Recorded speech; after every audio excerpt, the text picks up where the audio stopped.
आज भी जो हिंदू राष्ट्र बनाने की बात हो रही है उसका नाम जो है आर्यव्रत, वो साध्वी प्रज्ञान सिंह ठाकुर की इन्वेस्टिगेशन में खुला है। बताऊँ कि जहांगीरपुरी में आपने देखा, वही सब बिहार शरीफ में भी हुआ। एक जुलूस निकल रहा होगा, धार्मिक जुलूस, उसमें ये अपने लोग, ट्रेन लोग, और अब इसके सबूत भी हमें मिल गए। नंदकिशोर गुर्जर ने अपनी एक सुंदर नगरी दिल्ली की स्पीच में ये कहा है कि हम 2,50,000 लोग दिल्ली की हिंसा में लेके आए थे। बहुत बहुत शुक्रिया आप सभी लोगों का शॉर्ट नोटिस पे आने के लिए। मैंने आज आप लोगों को इसलिए तकलीफ़ दी है कि आप सभी को पता है कि मैं बिहार शरीफ, बिहार में गया था। जो बात मुझे प्रथम दृष्टया यहाँ बैठ के दिल्ली से लग रही थी कि ये एक आतंकवादी घटना है और ये एक उस आतंकवादी गतिविधि का, उस आतंकवादी इकोसिस्टम का एक हिस्सा है जो पूरे देश में आरएसएस, बीजेपी, बजरंग दल, विश्व हिंदू परिषद, अभिनव भारत, हिंदू सेना और इस जैसे संगठन जो पूरे देश को आतंकवादी गतिविधियों से एकदम भर रहे हैं, उसी में से एक घटना चक्र में ये था। और उसमें बड़े दुख के साथ मुझे बताना पड़ रहा है कि आप सभी लोगों ने देखा कि जिस समय ये सब घटनाएं हो रही थी उसके तुरंत बाद अमित शाह साहब, देश के होम मिनिस्टर, वहाँ पहुँच के इस तरह की भाषा का इस्तेमाल किया जो कि होम मिनिस्टर नहीं बल्कि हैंगमैन जैसी बातें लगती थी। उल्टा लटकाने की उन्होंने बात की बिहार में जाके, और इस भाषा का इस्तेमाल वो इसलिए करते हैं कि शायद उनको एचएम का मतलब लगता ही हैंगमैन है। लेकिन ज़रूरी, अहम और महत्वपूर्ण बात यह है कि बिहार में मैं जाके खुद हैरान रह गया कि क्या ये आतंकवादी संगठन इतनी बहादुरी से, इतने निडरता से अपने कदमों के निशान अपनी आतंकवादी घटनाओं के छोड़ देंगे। इस बात पे मुझे सबसे ज़्यादा हैरानी हुई।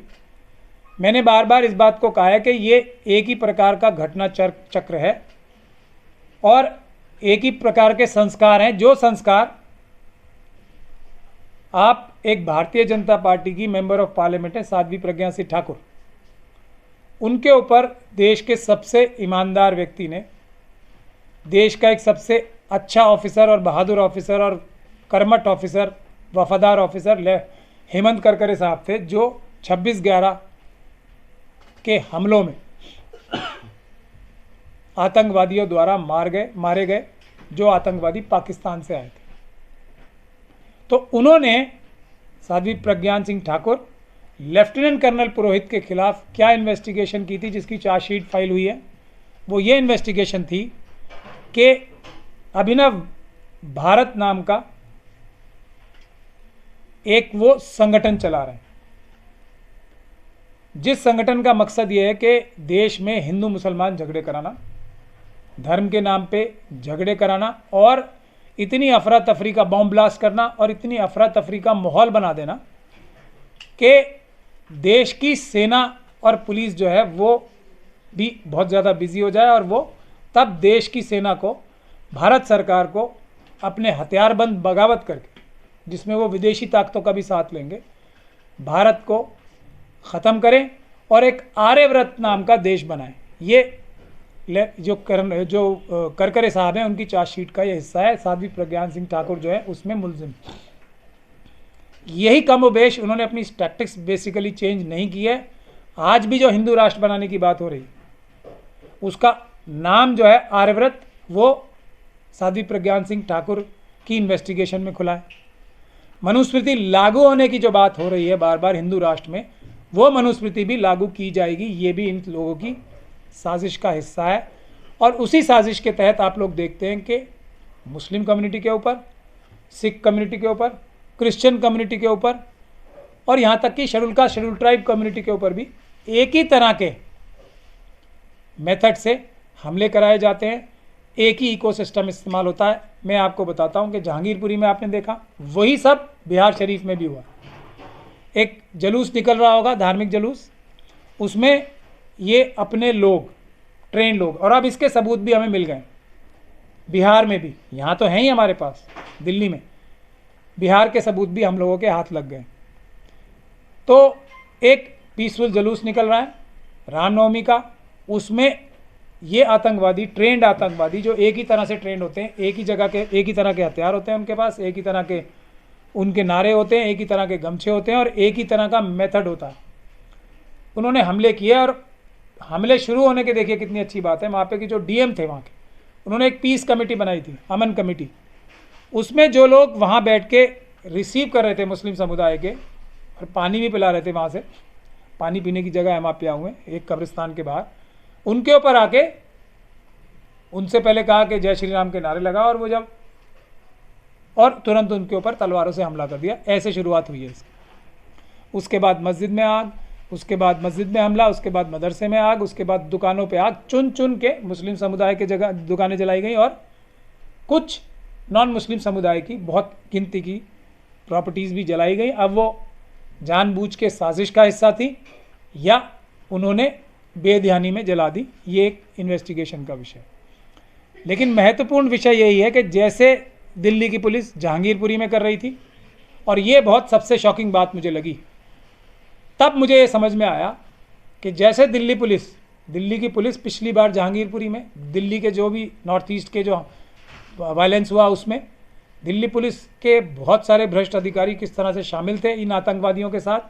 जैसे नंदकिशोर गुर्जर अपने पूरे लोग आतंकवादी भर भर के लाए थे यहाँ पे, और उन्होंने अपनी बाद में सुंदर नगरी में पिछले साल एक सभा में माना भी कि मैं 2500 लोग लेके आया था। नंदकिशोर गुर्जर ने अपनी एक सुंदर नगरी दिल्ली की स्पीच में यह कहा है कि हम 2,50,000 लोग दिल्ली की हिंसा में लेके आए थे। तो उसी प्रकार से यहाँ भी जो लोकल डीएम, यहाँ तक के आरजेडी के जो डिस्ट्रिक्ट प्रेसिडेंट हैं, उनका होटल भी पूरी तरीके से तोड़ दिया गया।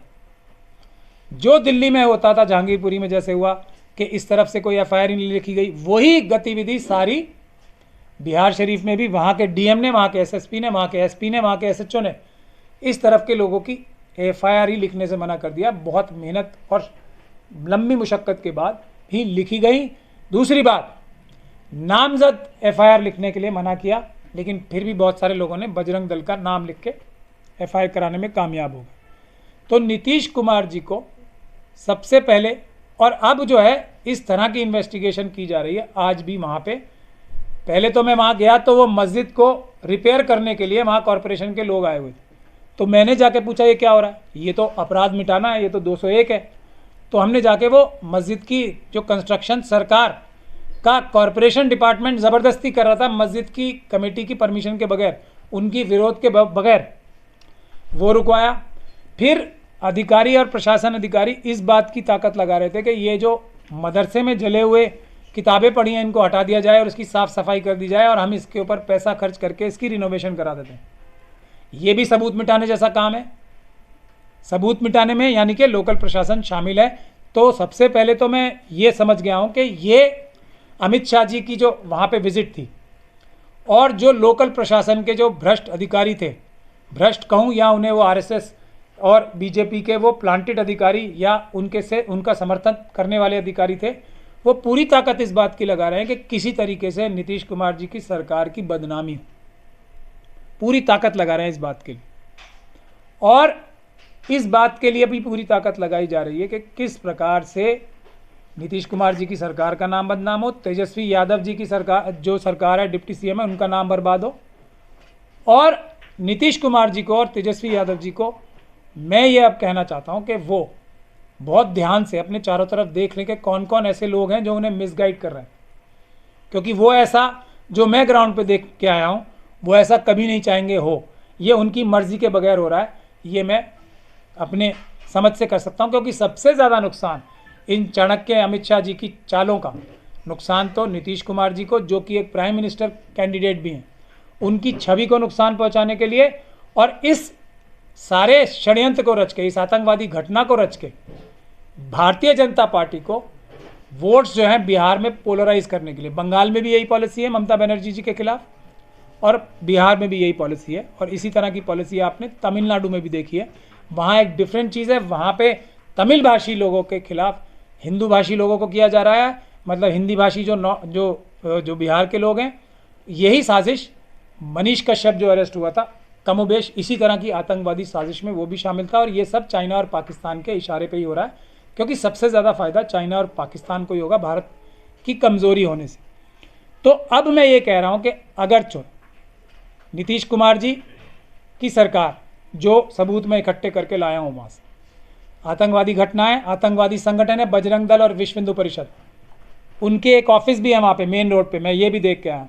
उसके नीचे जो दुकान है वो उस दुकान को भी लूटा गया, उनके ऑफिस के एकदम नीचे बजरंग दल के ही कार्यकर्ताओं ने, और एक बजरंग दल के कार्यकर्ता है कश्यप नाम से कुछ, वो दिल्ली जो बिहार के बजरंग दल के हेड हैं, वो अभी कुछ दिन पहले ही जेल से छूट के आए थे इन्हीं गतिविधियों में लिप्त होने की वजह से, इसी तरह की आतंकवादी गतियों में लिप्त होने की वजह से।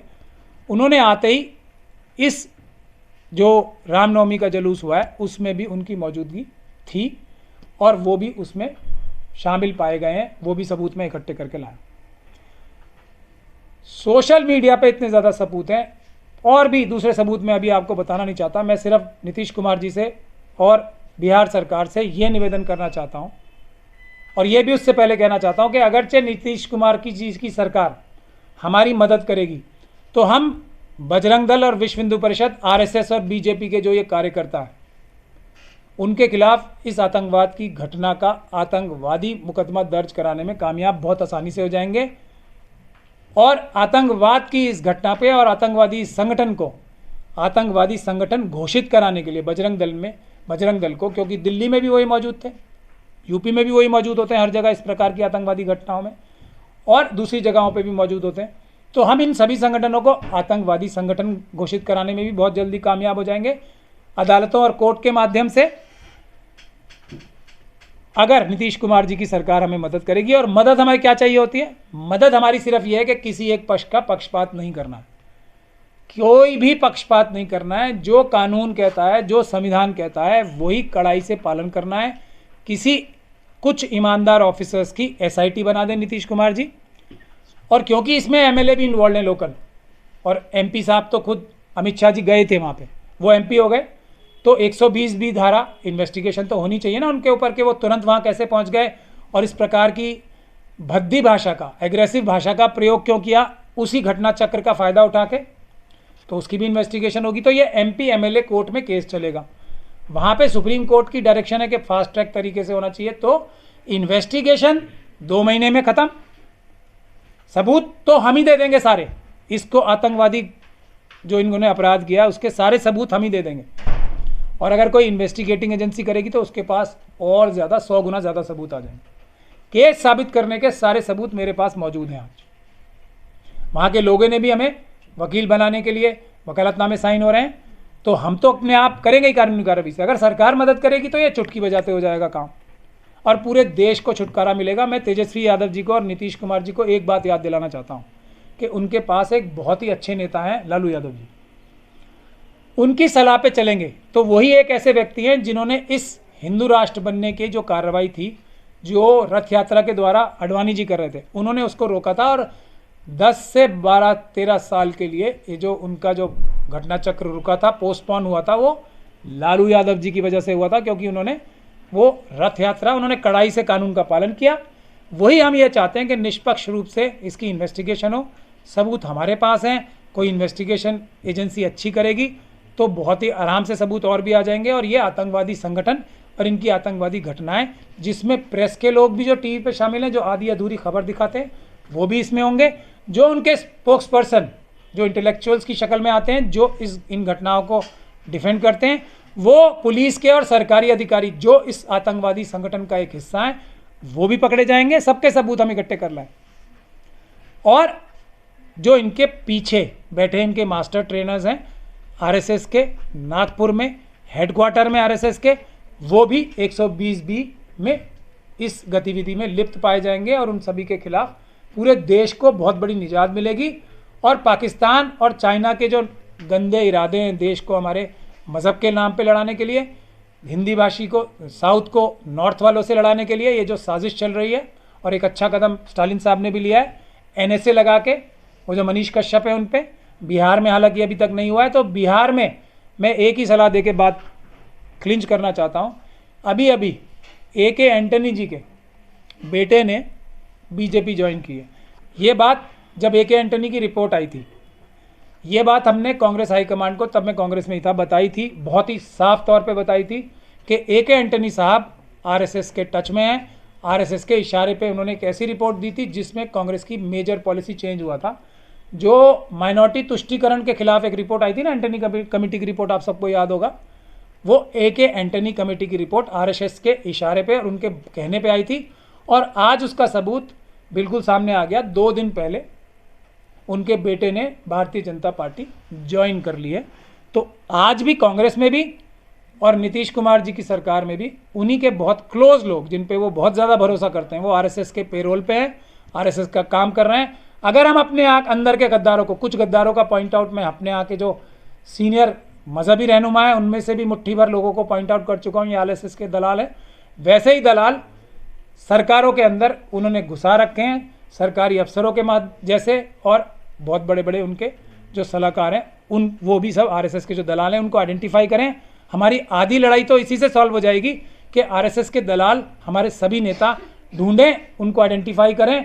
और नीतीश कुमार जी को तो एक बहुत बड़ा एग्जाम्पल वहाँ पे खुद भी है कि कितना बड़ा उनके ऊपर प्लांट था, एक है ना, एक क्या नाम है उनका, कौन है वो सेफोलॉजिस्ट जो अभी वो बन गए, नेता बन के घूम रहे हैं, प्रशांत किशोर, वो RSS के प्लांट थे ना नीतीश कुमार जी के ऊपर। कितना नुकसान किया नीतीश कुमार जी का उन्होंने, और नीतीश कुमार जी उनकी पूरी सलाह पे चलते थे। RSS इतनी चालाक एक संगठन है जो सरदार पटेल साहब को धोखा देके अपना बैन हटवा सकती है, ये कह के कि हम आज के बाद कभी पॉलिटिक्स में शामिल नहीं होंगे। और अब भारतीय जनता पार्टी में उनका एक ऑर्गेनाइजिंग सेक्रेटरी होता है, संगठन मंत्री होता है भारतीय RSS का, और सारी पॉलिटिक्स, और हर बीजेपी का मेंबर RSS का भी मेंबर होता है। तो इस प्रकार की धोखेधड़ी से बहुत होशियार रहना चाहिए। प्रशांत किशोर नीतीश कुमार जी के साथ और दूसरे भी हैं अभी, और जो तेजस्वी यादव जी हैं उनके साथ भी हैं, तो उनको आइडेंटिफाई करें। ये एक ऐसा काम है जो सीधा सीधा बिहार सरकार के ऊपर RSS का हमला है। सबसे ज़्यादा नुकसान नीतीश कुमार जी का करने के लिए कर रहे हैं। हम लोग वो चाहते हैं कि इस साजिश को बेनकाब करें और इसको नाकाम करें। यही बात मैंने आपको बताने के लिए आज बुलाई थी। बहुत बहुत धन्यवाद।